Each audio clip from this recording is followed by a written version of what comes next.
चलो private placement देखो क्या है। Hello hello. यस हाँ, सर। सेक्शन 42 बात करता है प्राइवेट प्लेसमेंट की, है ना। प्राइवेट प्लेसमेंट मतलब क्या होता है, ठीक है, कि मतलब इंडिविजुअल इनविटेशन, इसको क्या बोलेंगे अपन, individual invitation. Invitation for subscription of securities, है ना। मतलब पब्लिक नहीं है, जनरल ऑफर नहीं है, स्पेसिफिक ऑफर है, ठीक है। Yes sir. मतलब एक एक बंदे को अपन क्या करेंगे, पूछेंगे कि तुमको लेना है कैसे, तुमको लेना है क्या हमारी कंपनी से, तुमको लेना है क्या। तो एक एक लेटर जाएगा और इसकी पूरी इंफॉर्मेशन अपन आरओसी को भी देंगे कि अपन ने किस किस को लेटर भेजा है। क्योंकि देखो आरओसी बहुत उसके मामले में पक्का है कि भैया आपको अगर जनरल पब्लिक को करना है तो फिर बहुत सारे रेगुलेशन है, समझ में आ रहा है। इंडिविजुअल करना है तो थोड़े से कम रेगुलेशन है, सिंपल बात है। जो अपन बहुत सारे लोगों को करते हैं उसको अपन पब्लिक इशू बोलते हैं, है ना। और जो इंडिविजुअल करते हैं अपन, उसको अपन प्राइवेट प्लेसमेंट बोलते हैं, प्लेसमेंट है ना। Yes sir. चलो, तो ठीक है, क्या है ये प्राइवेट प्लेसमेंट का ऑफर लेटर आपको बनाना पड़ता है। कंडीशंस जो है वो क्या है देखिए जरा, ठीक है। तो कंडीशन क्या है कि भैया एक ऑफर लेटर टाइप का बनाना पड़ेगा। अब ये ऑफर कम एप्लीकेशन लेटर क्या है, देखो कोई अंतर नहीं है खास प्रोस्पेक्टस में और इसमें, अगर अपन देखेंगे ना तो कोई अंतर नहीं है, समझ में आ रहा है? बस ये है कि वो सारे पर सारे लोगों के पास जा रहा है, ये कुछ लोगों के पास जा रहा है। Hello hello. Yes sir. Excuse me, ठीक है ना। फिर तो सिलेक्टेड ग्रुप ऑफ पर्सन, अपने को याद क्या रखना है, सिलेक्ट ग्रुप ऑफ पर्सन, है ना। सिलेक्टेड ग्रुप ऑफ पर्सन के पास जा रहा है। उसके बाद फिर कंपनी, ये जो प्राइवेट प्लेसमेंट का सर एप्लीकेशन लेटर है ना। हाँ सर सर हाँ। आस्था दीप को ऐड कर लीजिए। ओ पता ही नहीं चला। हाँ ठीक है, ठीक है। दूसरी बात कि प्राइवेट प्लेसमेंट का ऑफर लेटर जो है वो इशू किया जाएगा आइडेंटिफाइड पर्सन को। सिलेक्टेड पर्सन, आइडेंटिफाइड पर्सन एक ही बात है, सब क्लियर है, ठीक है। लेकिन सबसे मेन बात है कि एक पर्सन को जो ऑफर किया अपन ने, है ना, ये ऑफर वो किसी और को ट्रांसफर नहीं कर सकता, है ना। खुद खरीदे तो खरीदे, किसी और को नहीं दे सकता। इस ट्रांसफर को अपन लीगल इंग्लिश में बोलते हैं रेनंसिएशन। हेलो हेलो, ठीक है, यस सर। है ना, ठीक है। उसके बाद फिर क्या था, ठीक है।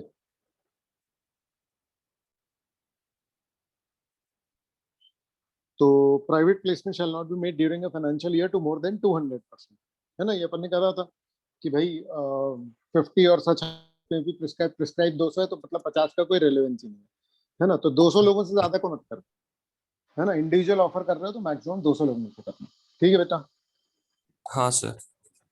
है ना। फिर क्या है ना। तो ये रेनंसिएशन का इसका केस लॉ अलग से बन सकता है, ये ध्यान रखना, ठीक है बच्चे। फिर क्या है, हाँ maximum sir. Number of rate, ठीक है। उसके बाद फिर ये 200 की काउंटिंग में किस किस को नहीं गिनेंगे, 200 की काउंटिंग में किस किस को नहीं गिनेंगे, है ना। किस किस को नहीं गिनेंगे, एक हो गया QIB, क्वालिफाइड इंस्टीट्यूशनल बायर्स, ठीक है ना। तो इसकी डिटेलिंग सिक्योरिटीज में, अभी तो इसको सिर्फ याद ही कर लेना, क्लियर है क्या। इसकी डिटेलिंग इसमें तो नहीं आएगी कंपनी लॉ में, ठीक है। ईसॉप, ईसॉप में जो हम एम्प्लॉय को अपन ऑफर करते हैं तो उसको अपन नहीं हाँ गिन सर। रहे हैं। ईसॉप याद है क्या प्राइवेट आपको। सर प्राइवेट कंपनी की डेफिनेशन में भी जो है वो भी इंक्लूड नहीं होगा मतलब। कैसा। सर जो मतलब प्राइवेट कंपनी की जो डेफिनेशन थी सेक्शन 2 सबसेक्शन 68 में, उसमें भी जो मतलब प्राइवेट कंपनी की जो डेफिनेशन है उसमें भी जैसे एम्प्लॉयज को नहीं गिनते थे जिनको दिए हैं, तो वो सब भी इंक्लूडेड रहेगा ना। वो ठीक है, लेकिन वो अलग मैटर था। उसमें अपन बोल रहे थे कि अगर एम्प्लॉय के पास शेयर हैं तो उसको नहीं गिनेंगे। और यहाँ पर अपन ईसॉप के थ्रू इशू कर रहे हैं, मतलब यहाँ ओके मैटर सर। इशू कर, समझ में आ रहा है। यहाँ पर अपन हाँ अभी क्या सर। कर रहे हैं, शेयर ऑफर कर रहे हैं, और वहां अपन देख रहे थे कि भाई एम्प्लॉय के पास शेयर ऑलरेडी एग्जिस्ट करते हैं, मतलब उनके पास हैं। समझ आ रहा है? तो इस तरीके से ये थोड़ा सा डिफरेंट हो जाता है मैटर। ठीक ओके है सर। ना? ठीक है। उसके बाद फिर क्या था कि हर एक के लिए इंडिविजुअल गिनेंगे, मतलब प्रेफरेंस के 200 अलग, इक्विटी के 200 अलग, डिबेंचर के 200 अलग। ठीक है बच्चे, है ना? अलग अलग गिनेंगे for preference share, equity share, debenture. ठीक है बेटा? हाँ है ना? सर। फिर क्या है, ईसॉप अपन ने गिन लिया, राइट शेयर्स भी गिन सकते हो, है ना? नहीं, राइट शेयर्स नहीं, राइट, राइट तो अलग ही चीज है। खैर, ये फर्स्ट टाइम ही ऑफर है। ठीक है। फिर if a company makes an offer to allot securities, अगर वो 200 से ज्यादा बढ़ जाता है तो हम उसको पब्लिक ऑफर मानेंगे। हेलो हेलो, हाँ सर। है ना? तो सबसे इंपॉर्टेंट बात ये है कि भैया ऐसा नहीं होना चाहिए जिसके कारण हम उसको क्या मान लें, पब्लिक ऑफर मान लें। पब्लिक ऑफर माने। Yes sir. ठीक है, वो बेसिकली बस सिंपल सी बात है कि 200 लोगों को करना, ये लिमिट है। हमने कहा भैया अगर हमने लिमिट क्रॉस की तो हमने बोला तो भैया फिर पब्लिक ऑफर के लिए तैयार पब्लिक रहना। ऑफर हो जाएगा वो। आ रहा है समझ में? और अगर पब्लिक ऑफर हुआ तो क्या होगा? तो फिर उसके बाद वो मतलब, तो फिर मतलब प्राइवेट कंपनी तो कर नहीं सकती, तो वॉयलेट हो जाएगा और फिर पेनल्टीज आ जाएंगी फिर बहुत सारी। पेनल्टी लगेंगी। हाँ एक वही। तरीके से ऐसा हो गया कि तुमने पब्लिक ऑफर किया बिना रेगुलेशंस निभाए। वो एक तरीके से ऐसा किया जाएगा कि तुमने पब्लिक ऑफर किया और वो भी बिना रेगुलेशंस निभाए। ठीक है बेटा? रेगुलेशन। है ना? ठीक है। उसके बाद यस फिर सर। आगे क्या बोल रहा है वो? ठीक है, कि ये वाले जो मैक्सिमम नंबर और HFCs पर नहीं लगेंगे। ठीक है बेटा? ठीक है, ठीक है, हाँ सर। ठीक है। चलो उसके बाद फिर क्या है, एप्लीकेशन बाय आइडेंटिफाइड पर्सन, है ना? तो जितने भी आइडेंटिफाइड पर्सन है, हाँ, वो अप्लाई करेंगे प्राइवेट प्लेसमेंट ऑफर कम, है ना? जो भी सब्सक्राइब करना चाहता है उसको अपन ने ऑफर किया और वो सब्सक्राइब करना चाहता है तो वो एप्लीकेशन लिख करके भेजेगा। ठीक है ना? वो कंपनी को सब्सक्रिप्शन में नहीं दे देगा, चेक से और डिमांड ड्राफ्ट से, ये जो भी कुछ है। तो ये तो बहुत, उसको ऑफर किया, उनमें से कुछ लोग क्या करेंगे, अप्लाई करेंगे कंपनी में शेयर के लिए। ठीक है। और वो लोग कैसे पे कैसे करेंगे, चेक या डिमांड ड्राफ्ट से पे करेंगे। चेक या और ऐसा डिमांड ड्राफ्ट। ये जो भी चीज होती है ना जिसमें कि कुछ पर्टिकुलर के लिए हाँ होता है और बाकी के लिए ना होता है, यहाँ पर हमेशा आपको क्या ध्यान रखना है, यहाँ पर हमेशा आपको क्या ध्यान रखना है कि केस लॉ की पॉसिबिलिटी बनती है। जरूरी नहीं है, इंपॉर्टेंट नहीं बोल रहा हूँ मैं कि हाँ ये आ ही जाएगा। मैं ये बोल रहा हूँ कि यहाँ पर केस लॉ बनाना पॉसिबल है। आ रहा है समझ में? क्लियर है यस बच्चे? सर। है ना? फिर उसके बाद फिर ये जो पूरा पैसा है ये कहाँ रखना पड़ेगा, अलग सेपरेट बैंक अकाउंट में रखना पड़ेगा। ये पूरा पैसा कहाँ रखना पड़ेगा बेटा, सेपरेट बैंक अकाउंट में रेड रखना बैंक पड़ेगा। ठीक अकाउंट। है ना? जैसा कि पब्लिक ऑफर के समय भी करते हैं, शेड्यूल बैंक में रखेंगे। ठीक है। और इसको कहाँ यूज कहाँ करेंगे, सिक्योरिटीज के ही अलॉटमेंट में। एक्चुअली में जो रूल है उसको अगर आप जनरल सेंस में समझोगे तो समझ में आएगा आपको कि ये जो पैसा है इसको तब तक यूज मत करना है जब तक कंपनी का काम चालू ना जाए। बेसिकली जो है ना, मिनिमम सब्सक्रिप्शन आपके पास आ ना जाए, क्योंकि अगर वापस करना पड़ा और आपने यूज कर लिया तो, है कि नहीं? यस तो सर। इसलिए यूसेज यहाँ पर रिस्ट्रिक्ट कर लिया है। ठीक है, कि नहीं भैया यूसेज मत करना जब तक कि आपके पास मिनिमम सब्सक्रिप्शन वगैरह प्रॉपर आना जाए।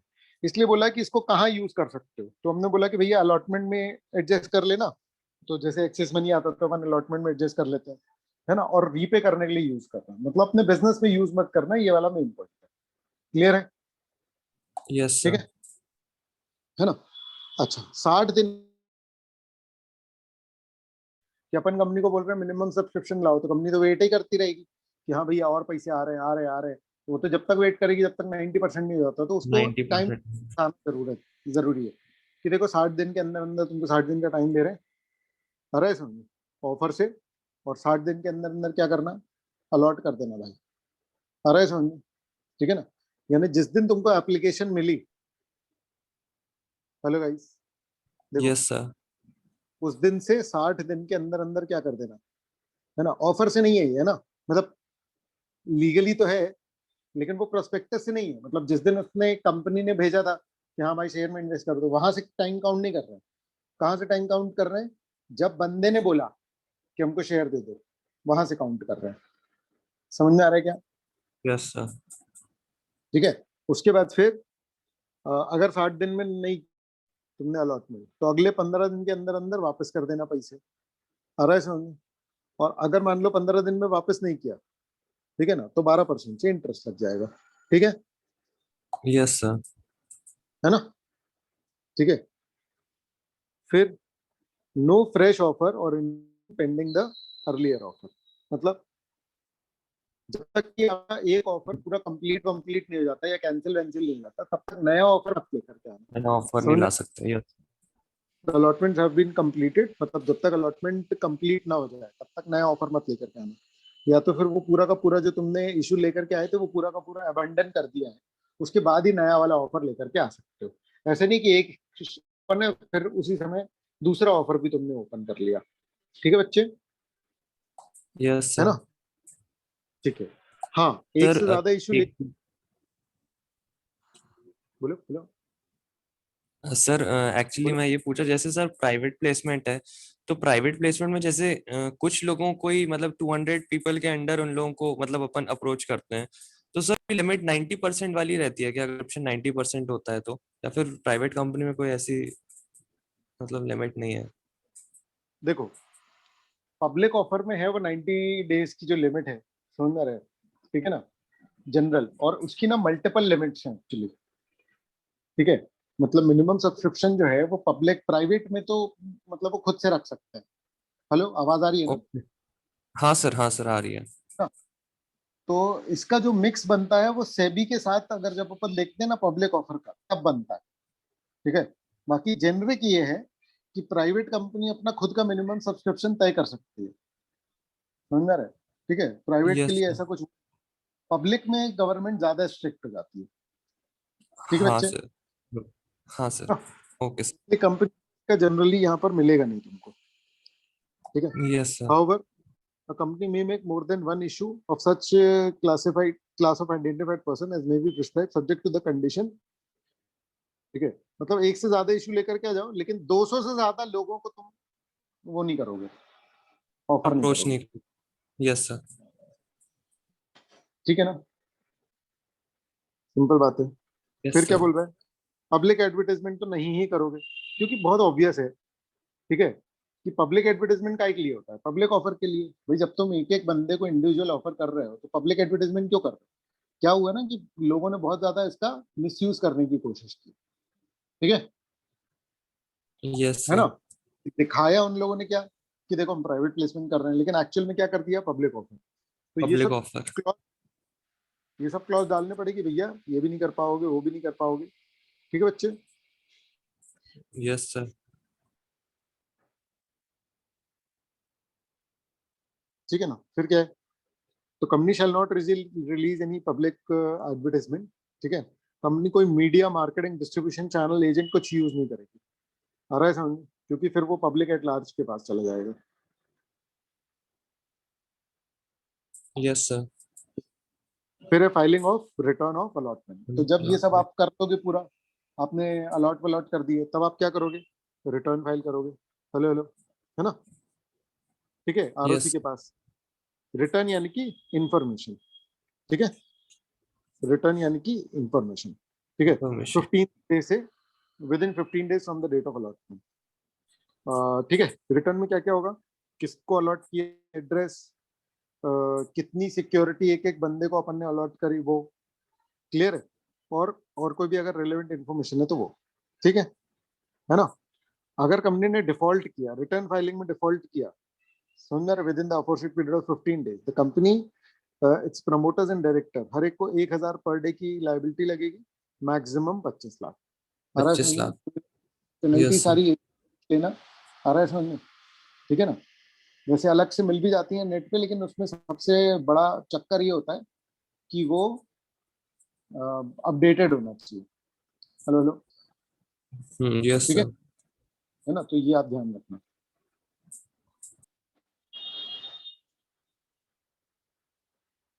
ठीक है, फिर क्या है, पैसे यूटिलाइज नहीं करना, कहाँ यूटिलाइज करोगे, बस अलॉटमेंट में जब तक नहीं कर लोगे, वो तो बताया था, ऊपर भी बताया था, क्लियर है बच्चे, है ना। हाँ सर। ठीक है? और रिटर्न ऑफ अलॉटमेंट जब तक फाइल नहीं करती, कौन से तो कॉन्ट्रवेंशन, अगर आपने नई बात मानी तो फिर 2 करोड़ या जितना भी पैसा रेस किया, अरे ठीक है ना, विच एवर इज लोअर, उतने तक की आपको क्या लग जाएगी, पेनल्टी लग जाएगी, पेनल्टी। क्लियर है।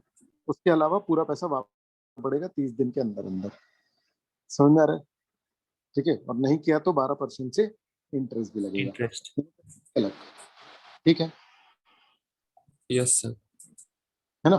ठीक है, अब इसके जो रूल्स हैं वो अपन देख लेते हैं, ठीक है। अब रूल्स में क्या है, अब अगर याद हो तो डिटेलिंग है, समझ रहे हैं? जब भी प्राइवेट प्लेसमेंट लेकर के आओगे तो क्या करोगे, ठीक है, a company shall not make private placement, है ना, unless SR has been pass, ठीक है। For each of the offer, मतलब जब भी ऑफर लेकर के आओगे एसआर पास करना पड़ेगा, ठीक है ऐसा करना पड़ेगा, हाँ सर। है ना। However in case of offer और इन्विटेशन फॉर, अगर नॉन कन्वर्टेबल डिबेंचर इशू कर रहे हो, अब यहाँ पर थोड़ी सी डिटेलिंग है। अब दो चीजें हैं, या तो इसको रट के भी याद रख सकते हो, आ रहा है समझ में, और डिटेलिंग कॉन्सेप्ट से भी आ रहा है समझ में। कॉन्सेप्ट अगर आपको पता है तो याद करने में आपको हेल्प हो जाएगी, आ रहा है समझ में। सिर्फ कॉन्सेप्ट से भी काम नहीं चलेगा, समझ में आ रहा है, तो थोड़ा सा आपको याद रखना पड़ेगा। तो पॉइंट क्या है देखो, कि गवर्नमेंट ने जो रूलिंग बनाई है वो किसके लिए बनाई है, मेनली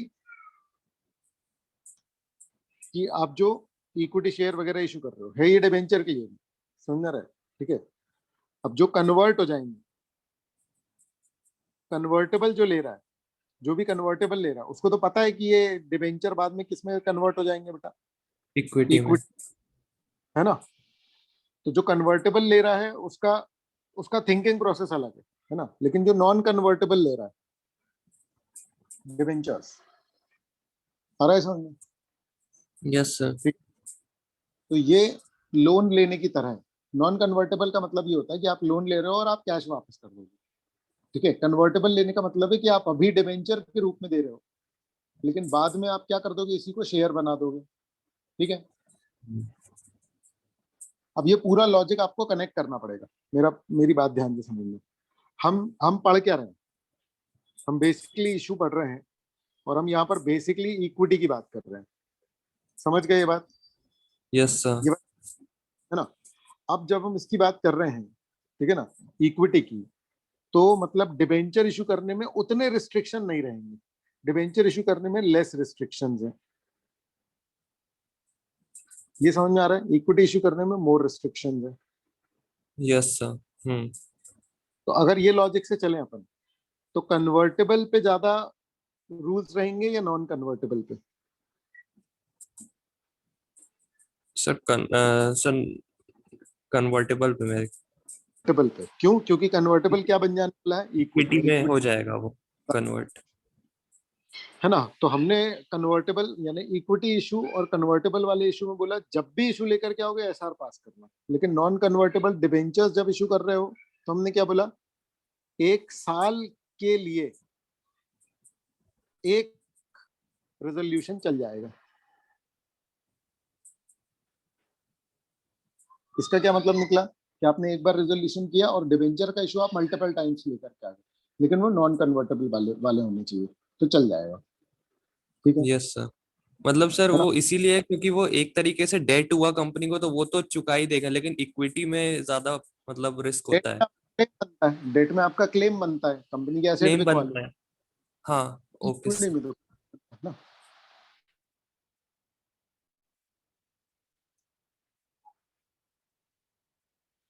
ठीक है, फिर क्या है देखो, and in case the propose amount to be raised, तो as are only once in year, समझ में आ रहा है। नॉन कन्वर्टेबल के केस में क्या बोल रहा है, एस आर कितनी बार पास कर सकते हो, वंस इन ईयर, है ना बेटा, ठीक है। Hello hello, for such debenture during the, in case the propose amount to be raised exceeds the limit of 180, अच्छा अब 180 आप लोगों ने पढ़ लिया है,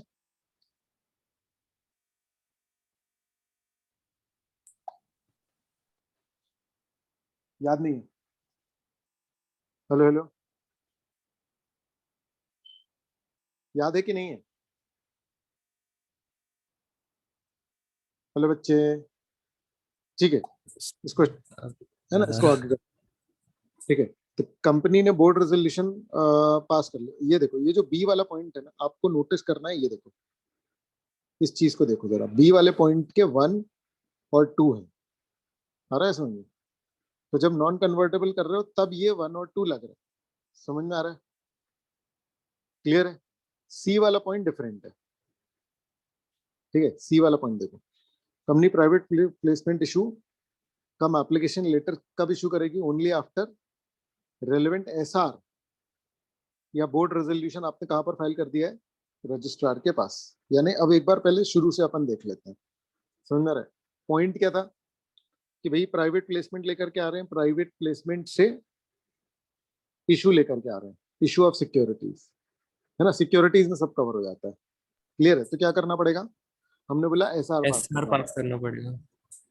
ठीक है ना? ठीक है। फिर हमने बोला कि भाई 180 की लिमिट लग गई तो और एनसीडी कर रहे हो तो साल में एक बार कर लेना, कोई दिक्कत की बात नहीं है। आ रहा है समझ में? ठीक है ना? तो ये अलग मैटर है। फिर प्राइवेट प्लेसमेंट कर रहे हो तो और क्या हो रहा है, ठीक है? उस एसआर के बाद क्या करोगे? प्राइवेट प्लेसमेंट का ऑफर लेटर बना करके भेजोगे, समझ में आ रहा है? ठीक है। मतलब वो जो लेटर है पहले आरओसी में फाइल करोगे, मतलब आरओसी भी देख लेगा एक बार कि भैया कैसा क्या कर रहे हो तुम, कहीं तुमने कुछ झूठा उठा तो नहीं लगा रखा। पॉइंट ये है कि जब हम पब्लिक का करते हैं तब हम ज्यादा रूल्स फॉलो करते हैं, पब्लिक ऑफर करते हैं, ठीक है? ठीक है। हेलो हेलो हेलो, बिल्कुल ध्यान नहीं आ रहा तुम लोग को, यस सर। है ना? तुम जब पब्लिक ऑफर करते हो तो ज्यादा रूल्स करते हो, लेकिन प्राइवेट प्लेसमेंट को एकदम खुला थोड़ी छोड़ छोड़ देंगे कि भैया थोड़े से ही लोग हैं तो फिर छोड़ दो। तो रजिस्ट्रार उनका भी ऑफर लेटर देखेगा, ऐसा नहीं है, समझ में आ रहा है? थोड़े से लोगों को भी तो धोखा दिया जा ही सकता है ना, आ रहा है समझ में? तो थोड़े कम रूल है, लेकिन आरओसी चेक करना चाहता है कि भैया क्या लिखा है तुमने ऑफर लेटर में, बताओ जरा, समझ में आ रहा है ना? ठीक है। तो वो यस कह रहा सर। है कि ऑफर लेटर जो है वो जनता, मतलब जो अ, जिन लोगों को भी इशू कर रहे हो उसके पहले वो वाला जो ऑफर लेटर है ना, वो पहले एक बार आरओसी के पास जमा करना, आरओसी चेक करेगा फिर आगे बढ़ा। क्लियर है? Yes sir. ठीक है। और उसके बाद बोल रहे हैं कि जब एसआर पास कर रहे हो, ठीक है, ठीक है, तब जनरल मीटिंग सर रखनी पड़ेगी, है ना? एसआर पास करना है मतलब जनरल मीटिंग रखनी मीटिंग रखनी पड़ेगी। है ना? और जनरल मीटिंग रखनी है तो उसके पहले हमको नोटिस भेजना पड़ेगा, हाँ। हाँ। और नोटिस भेजना पड़ेगा तो अगर आपको याद हो कि नोटिस में ऑर्डिनरी मैटर होते हैं और स्पेशल मैटर होते हैं, स्पेशल मैटर होते हैं।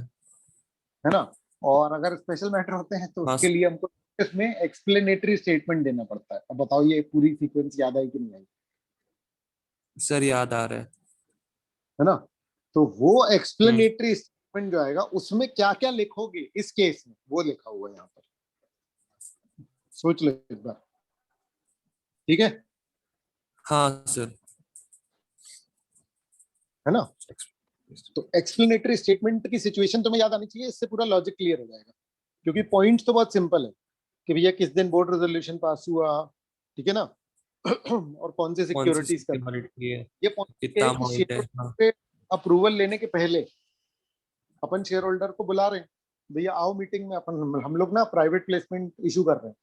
तो जो ऑलरेडी शेयर होल्डर है उनको तुमको बताना पड़ेगा कि भैया इशू लेकर के आ रहे हैं, क्योंकि उनकी तो इक्विटी डाइल्यूट हो रही है। अब जब उनको बुला रहे हो तो नोटिस में ही इंपॉर्टेंट मैटर जो है उनको पहले ही बता दो, है कि नहीं? Yes sir. हम्म। तो ये अपन इन लोगों को इंपॉर्टेंट मैटर बता रहे हैं। तो एक तरीके से देखो जरा कि ये इन्फॉर्मेशन 5 पॉइंट की तो पहले ही दे दी अपन ने, ताकि जो भी इन्वेस्टर आए, जो ऑलरेडी एग्जिस्टिंग शेयर होल्डर, उसको अगर दिक्कत हो रही कि भैया मेरी तो इक्विटी डाइल्यूट हो जाएगी, अरे समझ में, अब तो मैं कंपनी का कम से हिस्सेदार रहूंगा, तो वो ऑब्जेक्शन रेज कर सकता है, क्योंकि एसआर पास करना है ना बेटा? Yes sir. रिकॉर्डिंग हो रही है वैसे पूरी बेटा, है ना? कौन से पॉइंट से रिपीट करूं बताना जरा। मैं रिपीट ये कर रहा था, मैं डी पॉइंट ये बता रहा था कि एक्सप्लेनेटरी स्टेटमेंट, मतलब जब कंपनी जो है, हमने क्या पढ़ा, हम क्या पढ़ रहे हैं? हम पढ़ रहे हैं प्राइवेट प्लेसमेंट, है ना, कि प्राइवेट प्लेसमेंट करोगे तो एसआर पास करना पड़ेगा, ठीक है बेटा, है ना।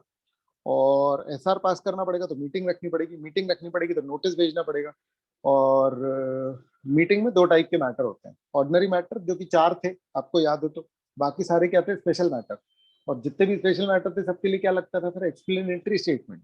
तो ये सिंस एक स्पेशल मैटर है, ठीक है ना, इसके लिए क्या लग रहा है, एक्सप्लेनेटरी स्टेटमेंट। तो एक्सप्लेनेटरी स्टेटमेंट जो है वो नोटिस के साथ लगा करके भेज दिया जाएगा सारे शेयर होल्डर्स को, ताकि उनको पहले से ये पता रहे, है ना, ठीक है। Yes sir. चलो ठीक है, material terms of raising such securities, propose time schedule, purpose और object of contribution being made by the promoters. देखो ये जो लिखे हुए ना ये टर्म्स कि material terms of raising such security, ये सब किसको बता रहे हैं अपन, ये सब बता रहे हैं अपन ऑलरेडी एग्जिस्टिंग शेयर होल्डर्स को। जब भी आप फर्दर इशू लेकर के आते हो तो ऑलरेडी जो शेयर होल्डर है उनकी इक्विटी डाइल्यूट होती है। अब उनकी इक्विटी डाइल्यूट होगी तो उनको फुल डिस्क्लोजर भी होना चाहिए। दूसरा, एसआर पास कर रहे हो तो आप परमिशन तो ले ही रहे हो उनसे 3/4 मेजोरिटी से एक तरीके से, है कि नहीं। तो ये सब जरूरी है, ठीक है बच्चे, ठीक है, ठीक है ना। अच्छा, उसका जो फॉर्मेट है वो कैसा रहेगा, PAS4, ठीक है ना। देखो यहाँ जो हमने पढ़ा है, जो हम यहाँ पढ़ रहे हैं, उसी चीज की डिटेलिंग जो है वो किसमें है, रूल्स में। समझ में आ रहा है, ठीक है ना। तो यहाँ हमने पढ़ा कि भैया आरओसी को भेजना पड़ेगा, यहाँ हमने बोला कि भैया सबको भेजना पड़ेगा, है ना, शेयर होल्डर से एसआर पास कराना पड़ेगा, हमने लिख लिया कि भैया एसआर पास कराना पड़ेगा। लेकिन यहाँ अपन देख रहे हैं कि भैया एसआर पास कराओगे तो उसकी और डिटेल है कि भैया एसआर पास करोगे तो फिर वो एक्सप्लेनेटरी स्टेटमेंट में जरूर बता देना। समझ में आ गया क्या, है ना। तो ये सारे मैटर यस। आपको डिस्कस करने पड़ेंगे। प्राइस कैसे चुना, कौन से सिक्योरिटीज दे रहे हो, कौन से वैल्यूअर ने प्राइस सिलेक्ट किया, ठीक है ना, कितना पैसा कंपनी इस पर तरीके से रेस कर रही है, कोई और तरीका नहीं था क्या, लोन ले लेते, इक्विटी का को डाइल्यूट कर रहे हो, ये सब बहुत सारे सवाल है, ठीक है ना, जो कि एग्जिस्टिंग शेयर होल्डर्स पूछ सकते हैं। अब फॉर्म ऑफ प्राइवेट प्लेसमेंट, तो फॉर्म उसका PS4 है, PAS4, क्लियर है। अब सीरियली नंबर, हाँ, एड्रेस स्पेसिफिक डाला होना चाहिए, ये तो अपन ने पहले भी देख लिया, समझ में आ रहा है, ठीक है ना, धांधली के कोई चांस छोड़ना नहीं चाहता है ये, ठीक है। फिर या तो राइटिंग में भेजोगे या इलेक्ट्रॉनिक मोड में भेजोगे, with in 30 days of recording the name of such person. ये सब इंश्योर कैसे होगा, क्योंकि आप आरओसी को पूरी डिटेल भेजोगे, समझ में आ रहा है, ठीक है ना। Yes sir. तो जिस बंदे को ऑफर भेजा गया उसके अलावा कोई पर्सन कृपया अप्लाई ना करे, समझ में आ रहा है, वो एप्लीकेशन पर्टिकुलर पर्सन के लिए ही मानी जाएगी, ठीक है बच्चे, है ना। हाँ। फिर रिकॉर्ड, कंपनी पूरा रिकॉर्ड रखेगी PAS5 में, है ना।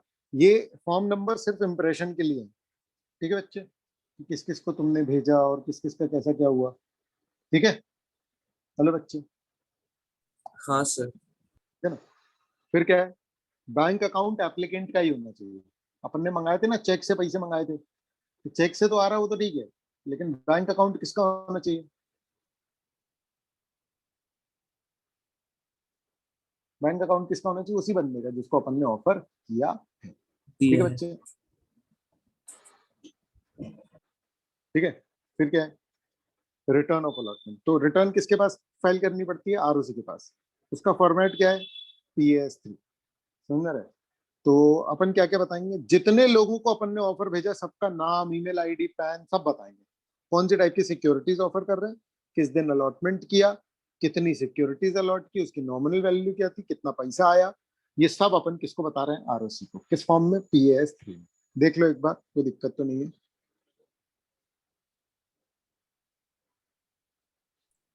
और सर ये वाले फॉर्म नंबर्स याद करने हैं क्या, मतलब जरूरी है? देखो जरूरी तो क्या ही बोल सकते हैं बेटा, अरे सुन, इंडिविजुअल चीजें आती है, आपको सिर्फ फॉर्म नंबर का क्वेश्चन तो आ नहीं सकता, समझ आ रहा है, हाँ सर। तो आएगा ओवरऑल क्वेश्चन। अब ओवरऑल क्वेश्चन में हर एक पॉइंट इंप्रेशन क्रिएट करता है। डायनामिक्स इतने हैं कि अगर कोई फॉर्म नंबर याद करके गया और वो तुम्हारे आगे बैठा है तो तुम्हारे नंबर एक आध कम हो सकते हैं। बाकी पर्सनली मैं अपना ओपिनियन दूं तो मुझे इतना इंपॉर्टेंट नहीं लगते हैं ये फॉर्म नंबर वगैरह, क्लियर है, क्योंकि इस पे पूरा आंसर बेस्ड है, होता ही नहीं है। तुम्हारा एक 5 नंबर का जो क्वेश्चन आएगा उसमें बहुत सारी चीजें पूछी जाएंगी तुमसे, उसका एक बहुत छोटा सा पार्ट कौन सा रहेगा, फॉर्म नंबर का। समझ में आ रहा है? तो बस एक एडिशनल इंप्रेशन के तौर पर ये काम करेगा, नहीं रहेगा तो एग्जामिनर को कायदे से उतना वैसा नहीं लेना चाहिए सीरियसली, लेकिन मतलब इस पर बिल्कुल एकदम हार्ड एंड फास्ट 100% के तरीके से तो कुछ भी नहीं बोल सकते। किसका दिमाग कैसा है क्या पता, है ना? समझ गए बेटा? हाँ सर। है ना? ठीक है, चलो देख लो एक बार। नोट्स तो है ना आप लोगों के पास? हाँ सर। है ना? सर मुझे एक टॉपिक समझना था, ये इशू हाउस क्या होता है? ये presumption as to deemed prospectus में है। मेरे हिसाब से तो सिक्योरिटीज का मैटर है, मतलब अभी इसमें तो रहने ही दो। समझ में आ रहा है? ठीक है ना? तो मतलब कंपनी लॉ के लिए वो बिल्कुल भी जरूरी नहीं है तुम्हारे लिए। समझ में? रेशियो हाउस जो है, क्लियर है? लेकिन हाँ अच्छा हाँ सिक्योरिटी, सर, वो डीम्ड प्रोस्पेक्टस में एक पॉइंट था सर। हाँ उसमें उसमें एक पॉइंट की भी बहुत डिटेलिंग है। समझ में आ रहा है? ठीक है, तो अभी हाँ देखते यस सर। आएगा शायद आगे, है ना? ठीक है, वो एक्चुअली इसलिए था कि भैया कहीं तुम प्राइवेट प्लेसमेंट बोल के पब्लिक ऑफर तो नहीं कर रहे हो, उसके चेक करने के तरीके थे। समझ में आ रहा है? ठीक है, कि कहीं तुमने, अब जैसे अपन लोग बोल रहे हैं कि भैया प्राइवेट प्लेसमेंट करो, तो कंपनी वगैरह यहाँ पर तो ध्यान रख रही है। हेलो हेलो, है ना? अब कोई नॉर्मल बंदा, पता चला कोई हाँ सर। पार्टनर वाला है, उसने लेकर के पेपर में ऐड डाल दिया कि भाई जिसको हमारी कंपनी में इन्वेस्ट करना है कर लो, जिसको हमारे फॉर्म में इन्वेस्ट करना है कर लो।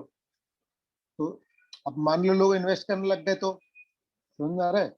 ये जितनी भी नेटवर्क मार्केटिंग वाली कंपनी है, समझ में आ रहा है, जो पैसे लेती है, पता है आपको ये बात? हाँ सर। हाँ सर, वो पता बहुत है ना? बड़ा फर्जी जुगाड़ है। ये एक्चुअली में पूरा वो है, मतलब कि वॉयलेशन में है, कंपनी एक्ट के प्रॉपर वॉयलेशन है, क्योंकि आप जनता से इस प्रॉपर तरीके से पैसे ले ही वॉयलेशन है। नहीं, ठीक है ना? सर क्या यस। क्या क्या चीज है? ये जो नेटवर्क मार्केटिंग वाली कंपनीज हैं, इसमें मैक्सिमम जो है वो वॉयलेशन है कंपनी लॉ, मतलब लीगली तो बहुत सारे वॉयलेशन है। समझ में आ रहा है? लेकिन अब क्या कर सकते हैं?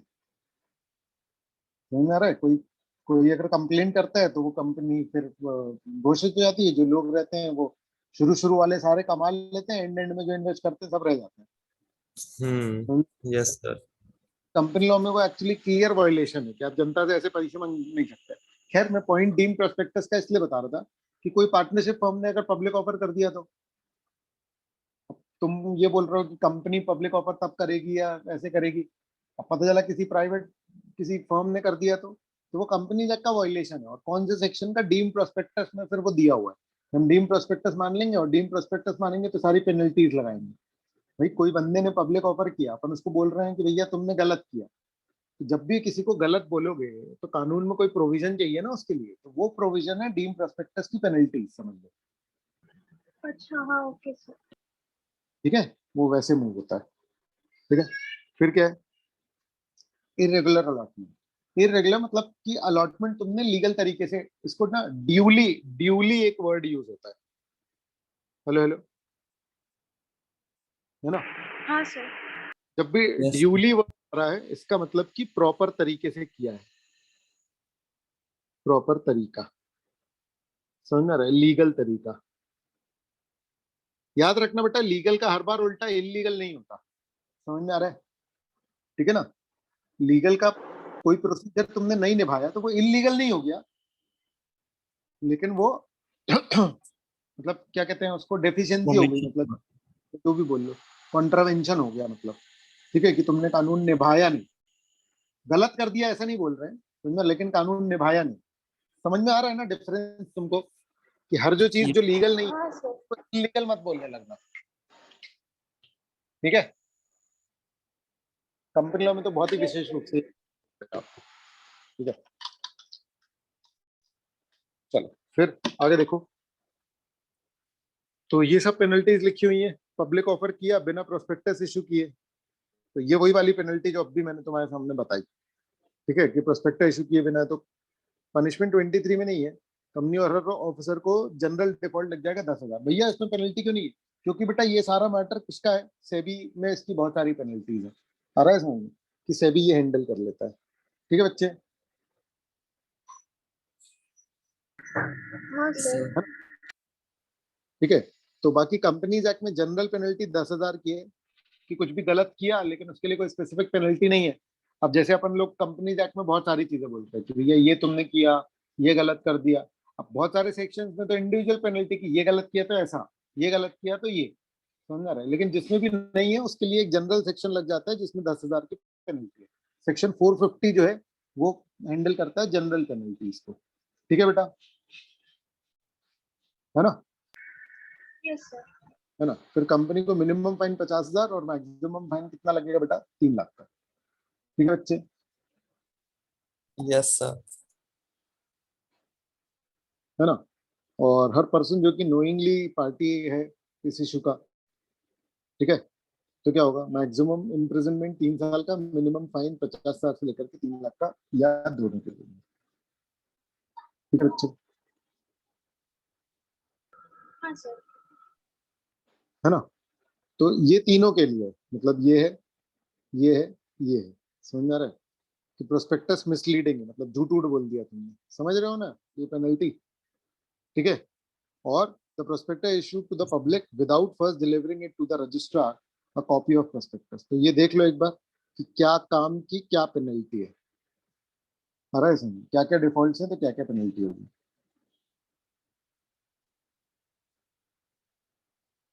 ठीक है, देख लो देख लो।